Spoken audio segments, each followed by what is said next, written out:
America అధ్యక్షుడు Donald Trump అలాగే ఆ దేశ రక్షణ మంత్రి పీట్ హెగ్సెత్ ఇస్తున్న ప్రకటనలు చూస్తుంటే ఇరాన్ ని మట్టుబెట్టడంలో అమెరికా పట్టు వదలడం లేదు అనేలాగా కనబడుతున్నాయి. ముఖ్యంగా అనేక దేశాలు మాత్రం అమెరికా విషయంలో ఆచితూచి ముందుకు వెళ్లాలా, అమెరికా మొండి పట్టుదల ఇంత బలంగా ఉంటుందా అన్నట్టుగా కనబడుతున్నాయి ప్రకటనలు మాత్రమే. కానీ ఇక్కడ నిన్న ట్రంప్ ఇచ్చిన ప్రకటన యుద్ధం ఆగుతుందేమో అని చెప్పిన ట్రంప్ ఆ తర్వాత ఇప్పుడు రక్షణ మంత్రి పీట్ హెగ్సెత్ ఇచ్చిన ప్రకటనకి చాలా వైరుధ్యంగా కనబడుతుంది. ఇప్పుడే రక్షణ మంత్రి పీట్ హెగ్సెత్ ఇచ్చిన ప్రకటన ఏంటో చూద్దాం. ఇరాన్ సైనిక సామర్థ్యాలన్నింటినీ దెబ్బతీయడంలో అమెరికా సూపర్ సక్సెస్ అయింది అన్న విషయాన్ని తెలియజేస్తున్నారు రక్షణ మంత్రి పీట్ హెగ్సెత్. అలాగే గత 24 గంటల్లో ఇరాన్ పూర్తిగా క్షీణించింది అని, తన క్షిపణులన్నింటినీ ప్రయోగించడంలో అత్యల్పంగా అంటే చాలా తక్కువ క్షిపణుల్ని ఇరాన్ ప్రయోగిస్తూ వచ్చిందని, అంటే దాని బలం సన్నగిల్లింది అన్న విషయాన్ని చెబుతున్నారు పీట్ హెగ్సెత్. అలాగే మంగళవారం అంటే భారత సమయంలో బుధవారం మంగళవారం ఇరాన్ మీద మునుపెన్నడూ లేనంత తీవ్ర స్థాయిలో దాడులు పెంచుతాము అన్న విషయాన్ని కూడా హెచ్చరిస్తున్నారు.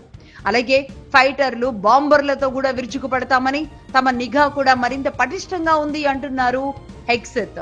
ట్రంప్ లక్ష్యాలకు అనుగుణంగా ఇరాన్ పై ఒక నిర్ణయాత్మక విజయానికి మేము దగ్గరలోనే ఉన్నాము అన్న విషయాన్ని తెలియజేస్తున్నారు. శత్రువును పూర్తిగా ఓడించే వరకు దాడులు ఏమాత్రం ఆగవని స్పష్టం చేస్తున్నారు పీట్ హెగ్సెత్. అంటే ఇరాన్ పై కాసేపట్లో ఎప్పుడూ లేనంత స్థాయిలో దాడులు చేస్తామని America defence secretary Pete Hegseth ప్రకటన చూస్తుంటే ప్రపంచ దేశాలు మరి ఏ స్థాయిలో ఉండబోతుందా అని భయభ్రాంతులకు గురవుతున్నారు.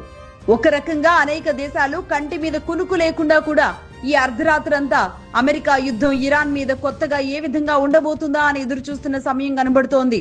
తాము అనుకున్న సమయానికే ఇరాన్ తో యుద్ధం ఆపుతామని, ఇరాన్ ఆపమంటే ఆపము అనే విషయాన్ని కూడా కుండబద్దలు కొడుతున్నారు హెగ్సెత్. అలాగే ట్రంప్ హెచ్చరికల్ని ఇరాన్ కొత్త సుప్రీం లీడర్ ముస్తఫా అర్థం చేసుకుంటే మంచిది అని సూచిస్తున్నారు హెగ్సెత్. మరోవైపు యుఏఈలోనే అతి పెద్దదైన రువాస్ ఆయిల్ రిఫైనరీపై డ్రోన్ల దాడి జరగడంతో ఆ రిఫైనరీని తాత్కాలికంగా మూతవేసింది యుఏఈ. ఇరాన్ చేసిన దాడితోనే ఇది మూతబడిన పరిస్థితి ఉంది. ఈ నేపథ్యంలో ఇటు అమెరికా భీకర దాడులు అని హెచ్చరిస్తున్న నేపథ్యంలో ఆ దాడులు ఎలా ఉంటాయోనని అన్ని దేశాలు ఆసక్తిగా ఈ అర్ధరాత్రంతా చూడబోతున్న పరిస్థితి కనబడుతోంది.